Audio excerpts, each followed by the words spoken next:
Are you a parent who's very stressed right now? Is the lockdown getting to your nerves?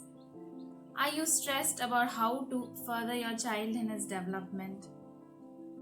If you answered yes to any of these questions, this video is for you.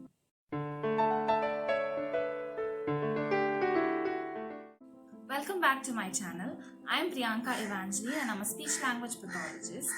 And since we are in the month of May, this is the Mental Health Awareness Month. I am taking this opportunity and this platform to talk to you today about mental health problems like stress and anxiety, especially in parents and in children.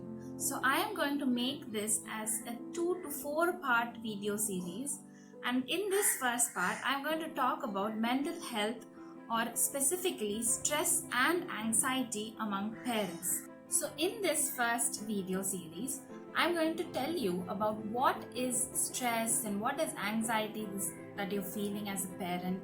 And in the next video, I'll tell you about how to tackle this. So before you find ways to treat or to help your anxiety, it is very important that you know what is causing this, what are the stress, what goes on in your mind when you feel these things, and even how it affects your child.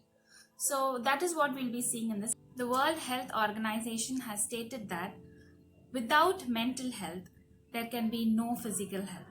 So mental health is extremely important. To take care of our mind and our well-being is our responsibility, and it is not something to be ashamed of, or it is not something that you have to take lightly. Something that you might be surprised to know is that 14% of health problems globally is attributed to neuropsychiatric conditions. I have to tell you a sad statistics that in India especially, suicide is the number one cause of death in people between 15 to 29 years of age. So this is a very staggering and heartbreaking finding. But in India especially, there is a lot of stigma around mental health. So we have what we call is a treatment gap between the people who really have the mental health problem and the people who are seeking the mental health problem. So the treatment gap between these two populations is about 85%, which is again a very big statistical number. And this is alarming in India because a lot of us do suffer from mental health problems, but we are not able to talk about it aloud, and we are not able to share it with our family members or friends because there is not much understanding about mental health. So my aim with this video is to improve mental health awareness and literacy among general public as well as for parents, because parents, especially parental stress, is a real thing, and parents are having a lot of these roles and responsibilities to juggle in their life with their children and their spouse and their families. So this video is to help parents specifically. So I'm going to talk about two terms. One is stress and one is anxiety.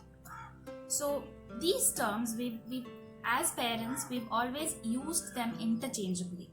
Though they may be overlapping in terms of their understanding and their effect on the body, there is a slight difference between these two. With respect to terminology, stress is something that originates from outside the person. That is, it can be in terms of a recent job loss, it can be in terms of a death of a family member, or it can be the corona right now. So anything external causes stress.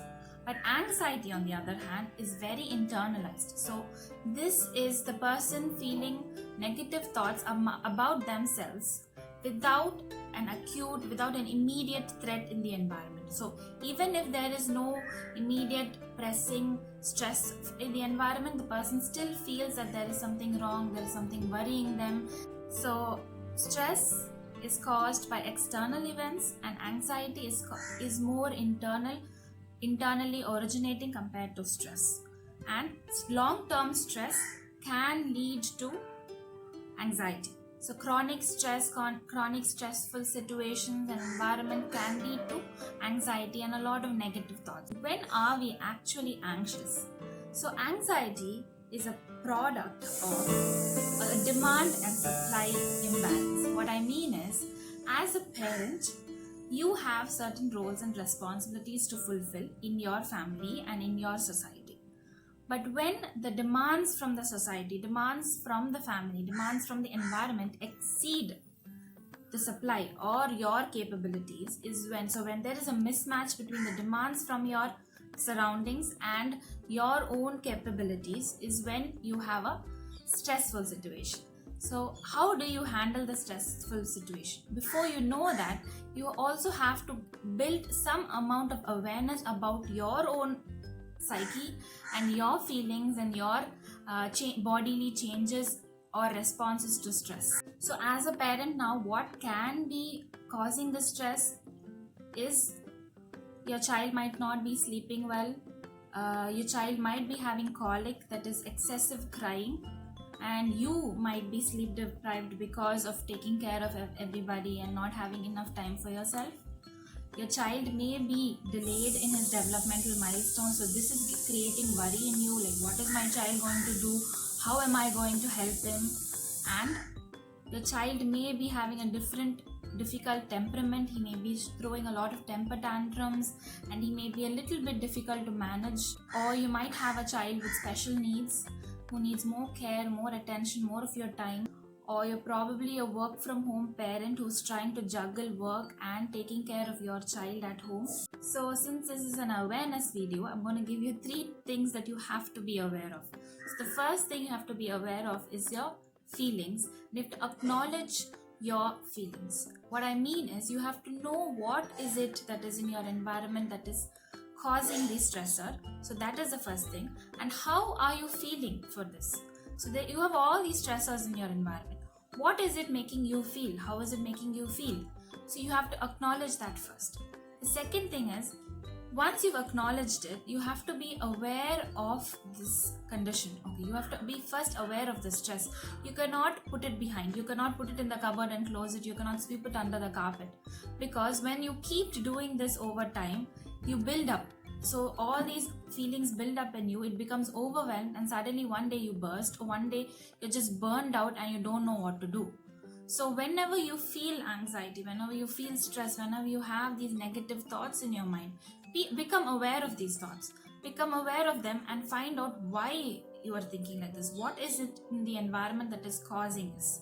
And how you feel. Okay, I am feeling bad that I am not able to help my child. Okay, that is what you feel towards something that is happening in your environment. I am feeling less of a parent. I am feeling incompetent as a parent because I cannot help my child study, or because I cannot help my child do these things in school. So there is something in the environment that is causing this, and this is your reaction to it. So this is what you have to first identify. Acknowledge the stressor in the environment and acknowledge your response to the stressor.